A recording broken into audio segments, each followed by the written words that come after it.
ಎಲ್ರಿಗೂ ನಮಸ್ಕಾರ. ನೀವು ನೋಡ್ತಾ ಇದ್ದೀರಾ ಪೊಳಲೀಸ್ ಕಿಚನ್. ಕೇರಳ ಶೈಲಿಯ ಗೋಧಿ ಹಿಟ್ಟಿನಿಂದ ಮಾಡಿರುವಂತಹ ಇಡಿಯಪ್ಪಂ ರೆಸಿಪಿ ಇದು. ಬೆಳಗ್ಗಿನ ಉಪಹಾರ, ರಾತ್ರಿಯ ಡಿನ್ನರ್ಗೂ ಆಗುವಂತಹ ಇಡಿಯಪ್ಪಂ ಹೇಗೆ ಮಾಡೋದು ಅಂತ ನೋಡೋಣ. ನಾನಿಲ್ಲಿ 2.5 ಕಪ್ನಷ್ಟು ಗೋಧಿ ಹಿಟ್ಟನ್ನು ಬಾಣಲೆಗೆ ಹಾಕಿ ಗೋಧಿ ಹಿಟ್ಟನ್ನು 6-7 ನಿಮಿಷ ಬಿಸಿ ಮಾಡ್ಕೊತಾ ಇದ್ದೀನಿ.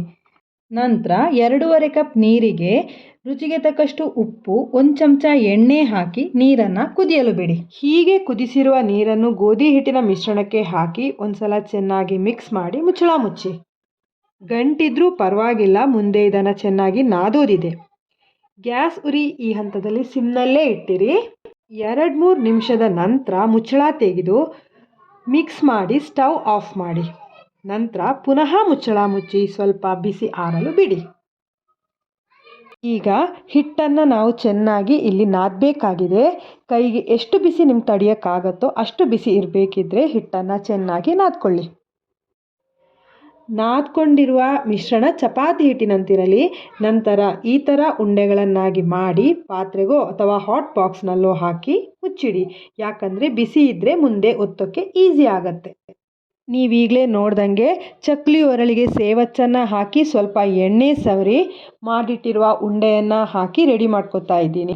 ನಾನಿಲ್ಲಿ ಇಡ್ಲಿ ಸ್ಟ್ಯಾಂಡಿಗೆ ಎಣ್ಣೆ ಸವರ್ಕೊಳ್ತಾ ಇದ್ದೀನಿ. ನಿಮ್ಮ ಹತ್ರ ತಟ್ಟೆ ಇಡ್ಲಿ ಸ್ಟ್ಯಾಂಡ್ ಇದ್ದರೆ ಅದರಲ್ಲೂ ಕೂಡ ತಯಾರಿಸ್ಬೋದು. ನಂತರ ಈ ಥರ ನಿಧಾನಕ್ಕೆ 2-3 ಸುತ್ತು ಶಾವಿಗೆಯನ್ನು ಒತ್ತಿ. ಹೀಗೆ ಮಾಡಿಟ್ಟಿರುವ ಉಂಡೆಗಳಿಂದ ಶಾವಿಗೆಯನ್ನು ತಯಾರಿಸ್ಕೊಳ್ಳಿ.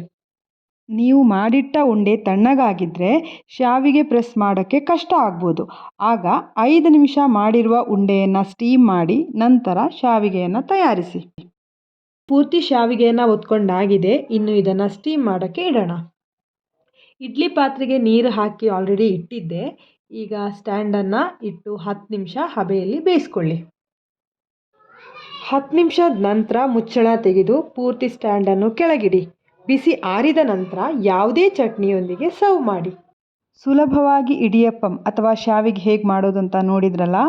ವಿಡಿಯೋ ಯೂಸ್ಫುಲ್ ಅಂತ ಅನಿಸಿದರೆ ಲೈಕ್ ಮಾಡಿ, ಶೇರ್ ಮಾಡಿ, ಚಾನಲನ್ನು ಸಬ್ಸ್ಕ್ರೈಬ್ ಮಾಡಿ. ಮುಂದಿನ ವಿಡಿಯೋದಲ್ಲಿ ಸಿಗೋಣ.